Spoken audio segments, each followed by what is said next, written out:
Targeted ayuda. Ito ang nakikitang solusyon ni Attorney Vic Rodriguez kontra sa anyay walang katuturang paglulustay ng pera ng gobyerno sa kaliwat kanang ayuda programs. Nagbabala rin ito laban sa 2025 national budget na resulta umano ng tinawag nitong poisonous legislative process.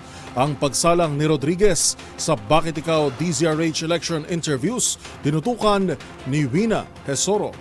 Spending billions, hundreds of billions of pesos dito sa walang katuturang AKAP at AYEX. Bakit hindi natin tulungan instead yung modernization ng jeepneys? Targeted ayuda para sa mga magsasaka, mangingisda, sektor ng transportasyon at iba pa ang isusulong ni Attorney Vic Rodriguez.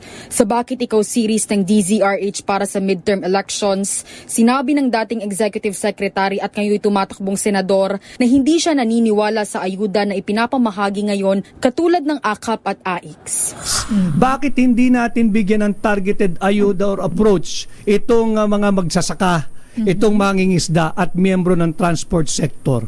Bigyan natin sila ng i-convert natin yung ginagawa nilang ayuda ng AKAP at AYEX, bigyan natin ng subsidy.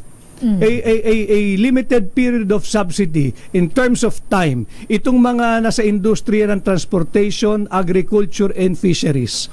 Para nang sa ganoon, makompensate nila yung lugi nila. Aniya matagal nang naglulustay ng bilyong pisong pera ang gobyerno sa mga walang katuturang ayuda.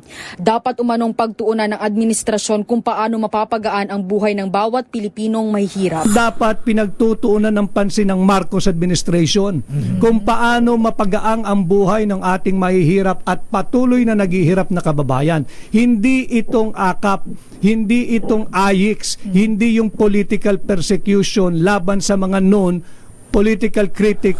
Samantala, ipinakita ni Attorney Rodriguez sa DZRH ang umano'y kanyang appoint at Administrative Order No. 1 na officially released ng Malacanang office at nilinaw niyang siya ay nagbitiw bilang Executive Secretary noon. Pinapakita ko rito na merong Administrative Order No. 1 at ito ay officially released. Sa Malacanang Records Office. Nandyan yan eh. Oo nga, ayan. So wala tayong ginagawa ritong hindi totoo.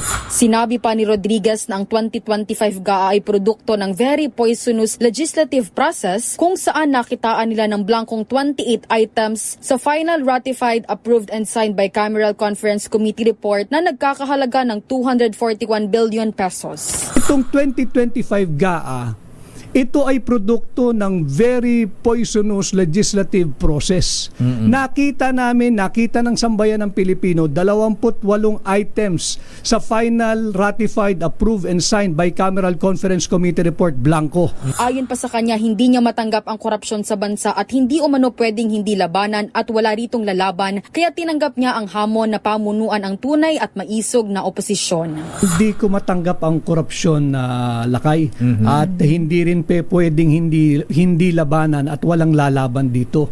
Kaya tinanggap ko ang hamon na pamunuan, ang tunay at maisog na oposisyon. Para sa MBC TV Network News, ito si Wina Hesoro nag-uulat para sa DZRH. Una sa Pilipinas, una sa Pilipinas.